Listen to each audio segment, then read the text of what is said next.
حضور دہر میں آسودگی نہیں ملتی، تلاش جس کی ہے وہ زندگی نہیں ملتی۔ ہزاروں لالا و گل ہیں ریاض ہستی میں، وفا کی جس میں ہو بو وہ کلی نہیں ملتی۔ مگر میں نظر کو ایک آبگینہ لایا ہوں، جو چیز اس میں ہے جنت میں بھی نہیں ملتی۔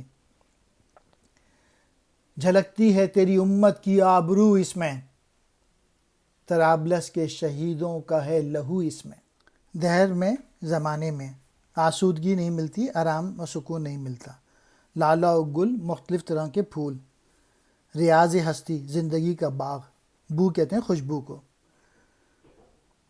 آبگینہ شیشے کا پیالہ، جھلکتی ہے چمکتی ہے، آبرو کہتے ہیں عزت و وقار۔ طرابلس ترکی کا ایک شہر جہاں اٹلی کے ہاتھوں 1911 میں بہت سے ترک شہید ہو گئے تھے۔ اقبال نے عرض کیا کہ حضور صلی اللہ علیہ وآلہ وسلم، دنیا وہ مقام ہے جہاں آرام اور سکون نہیں ملتا، اور جس زندگی کی تلاش ہے وہ بھی میسر نہیں۔ اگرچہ اس دنیا میں بے شمار انسان بستے ہیں، لیکن وفا اور حمیت کا نام و نشان موجود نہیں ہے۔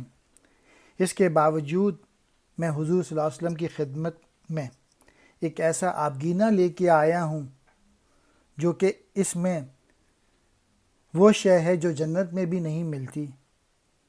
یہ نایاب شے جو اس آبگینے میں موجود ہے وہ طرابلس کے شہیدوں کا لہو ہے، جس سے حضور صلی اللہ علیہ وسلم کی امت کی آبرو اور توقیر جھلکتی ہے۔